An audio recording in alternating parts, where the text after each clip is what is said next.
There are, it must be said, days when you just want to go to the movie theater by yourself and see a movie.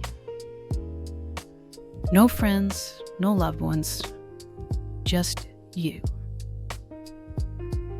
You might be going to see something you'd be embarrassed to see in company.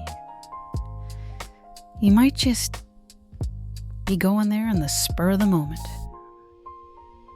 You might be going there to see a guilty pleasure that everyone else has absolutely no interest in. Honestly, who gives a fuck? The most important thing is that you are going to the theater alone. Now, before you do something like this, you want to prepare yourself. You want to kid up, as it were. So you bring along with you a gym bag. In it is a large, fluffy sweater, a windbreaker, and snacks. All important snacks. You can bring whatever you want. Chocolate, popcorn, tacos, anything. There are a few simple rules. Don't bring something that is going to stink out the entire theater and thereby reveal your perfidy, such as Indian food. In fact, a smart person would just restrict themselves to chocolate, maybe an ice cream, and some popcorn. But hey, it's your day at the theater. You gotta do what you gotta do. Once you get there, and they try to assign you a specific seat, which, frankly, you don't give a fuck about, because as soon as you go into the theater, you're just gonna sit wherever the hell you want. You park yourself 10 rows up, dead center, so the screen fills your entire vision. Now, you're probably not the only person with this idea. In fact, this is where everybody else is probably going to want to sit too. But your job is to keep them away from you. Because this is, after all, your day at the theater. So what do? You plop yourself down in the seat of your choice. On your left-hand side, you park your bag.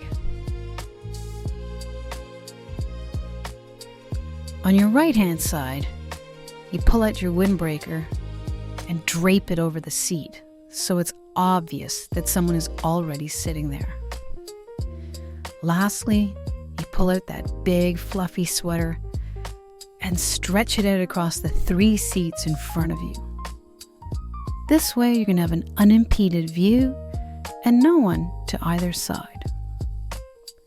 Then you sit back, spread your legs wide to air out your genitals, and get ready.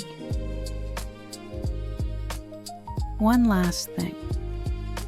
The commercials. Those goddamn pesky commercials.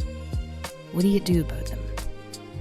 Well, here's how you solve that problem. You bring along with you a pair of surgical-grade earplugs and put them in before those pesky commercials start unspooling. And then you close your eyes and sit back and bask in the silence.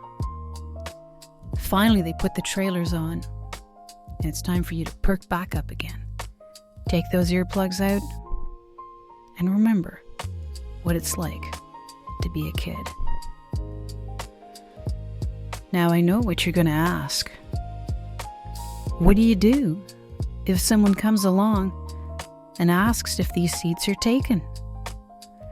Well, the first thing you do is you kind of look over at them and you just pretend you don't speak English. And if that, for some reason, doesn't work, then you just kind of give them that low-grade stink eye. And you just start twitching like the freshly tased. You start spitting and drooling and speaking in tongues like you're some sort of hell spawn that's taken on flesh. You start kicking the chairs around you, making weird faces, frightening the young ones. If they got the sense God gave a fucking dog, they'll hightail it out of there. Then you can plop back down again with a smile on your face, patting yourself on the back for a job well done. 'Cause this is, after all, your day at the theater. I'm Juliette Burns. My story begins in Eyes of the Beholder. Available now for free at swindaniels.com.